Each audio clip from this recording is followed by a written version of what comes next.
The Teenage Mutant Ninja Turtles. Wow, that's a mouthful. If you're able to pick just one word from this long title to get rid of, which stands out as the most obvious? Turtle? No, they're giant walking turtle people. That also means mutant has to stay in there because they're giant walking turtle people, not just giant turtles. Ninja? Well, while it's true that their depiction of ninjas is kind of a stretch depending on what series you watch or read, they do exhibit traits that classify them as martial artists and warriors. So by process of elimination, it should be teenage, right?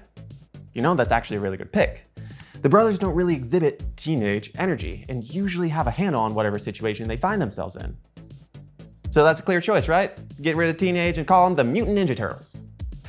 Except that doesn't really feel right. It doesn't really feel true to who they are. So why is that? Why make them teenagers? In typical pop fiction style, let's go back to the beginning for some context first. The Teenage Mutant Ninja Turtles were invented by comic artist duo Kevin Eastman and Peter Laird in New Hampshire in the early 1980s. Eastman had drawn a Ninja Turtle wielding nunchucks as the pair sketched in their apartment together, and Laird added to the title of the image Teenage Mutant simply to be amusing. The initial sketch was meant as a parody of popular characters of the age like Daredevil and the young members of the Teen Titans and X-Men, but what was meant as a joke between friends seemed to excite them enough to develop it into a workable concept, and soon the basic ideas of the Ninja Turtles was born. Borrowing heavily from the mythology of Daredevil, the pair created a character of Splinter to be the parody of Daredevil's master, Stick. The enemy of Daredevil was known as Hand, so the Turtles' enemy was known as the Foot. You get the idea.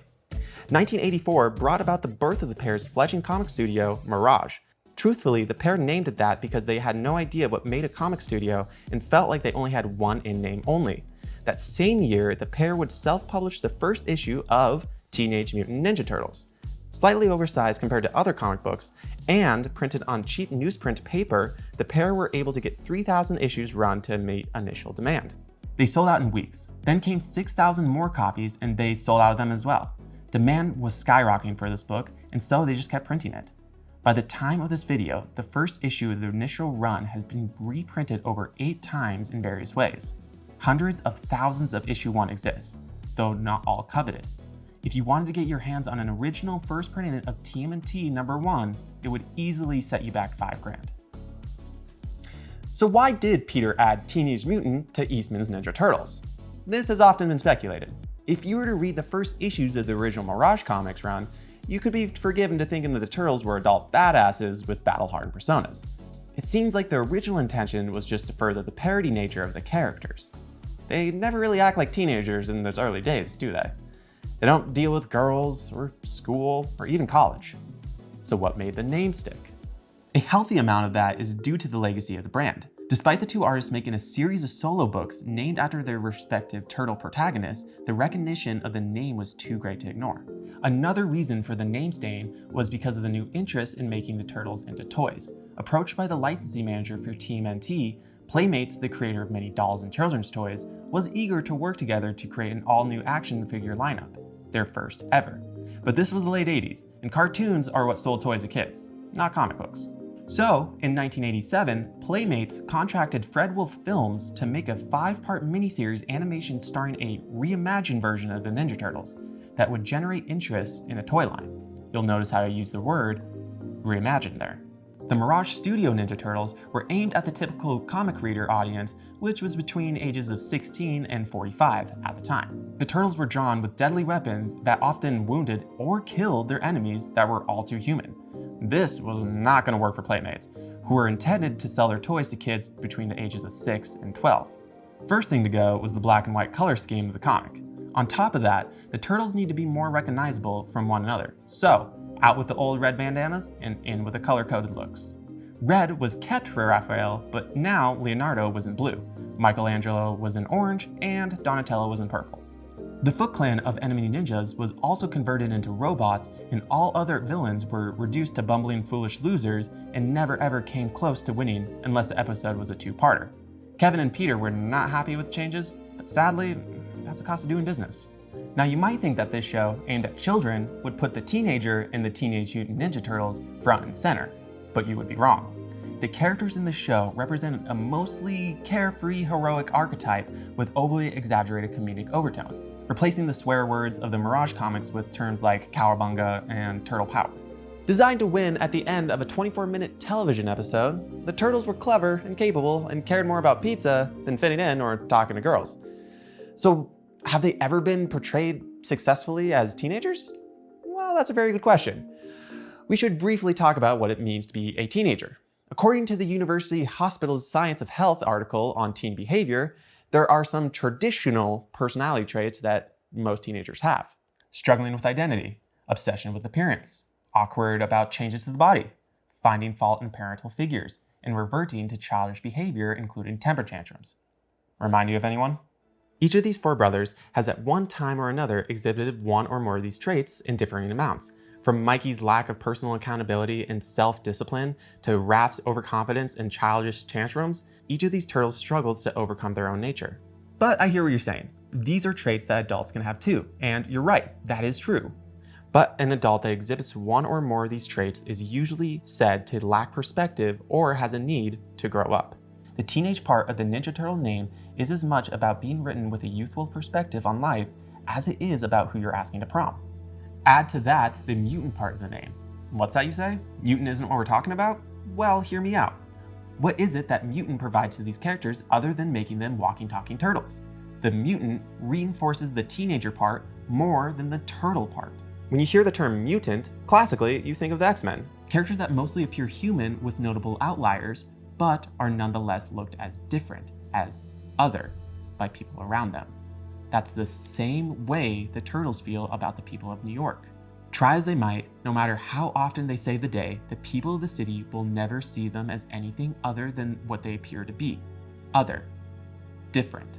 They may not hate them and want to turn them to turtle soup, but they do misunderstand them. The same way that adults kind of misunderstand teenagers. When Raphael walks out into the night to patrol the city, he sees all these people with faces unlike his, living lives he can't have. This creates feelings in him that he doesn't have answers for, but his emotions certainly do. Acting out. Okay, so maybe there's a plausible explanation for them actually being teenagers, despite the evidence to the contrary. This still doesn't answer the question, why?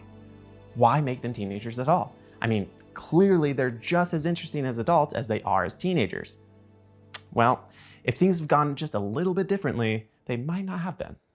Teenage Mutant Ninja Turtles from 2014 and its sequel, Out of the Shadows, are both bad movies. I don't think anyone is arguing that. Yes, both of them made money at the box office, but that can be attributed to the same reason why people slow down when they pass by an accident on the highway. You just gotta take a peek, right? What's most disconcerting about these movies, however, is that during the planning stages for the first film, producer Michael Bay wanted them to lose the teenage mutant part of the iconic franchise title. That's right, the same guy who brought us the live-action Transformers movies just wanted to call the live-action TMNT movie Ninja Turtles. As I mentioned earlier, that just feels wrong. It feels weird to even say. While those films maintain the archetypes that the Turtles have developed over 30 years, they do very little to push the teenage concept, instead continuing the tradition of making the Turtles hyper-capable adult heroes, whose only problems were external threats. So, if it's not important to their character, maybe it really is like Peter Laird intended back when he wrote on Kevin Eastman's sketch. Maybe it is just words, no real reason.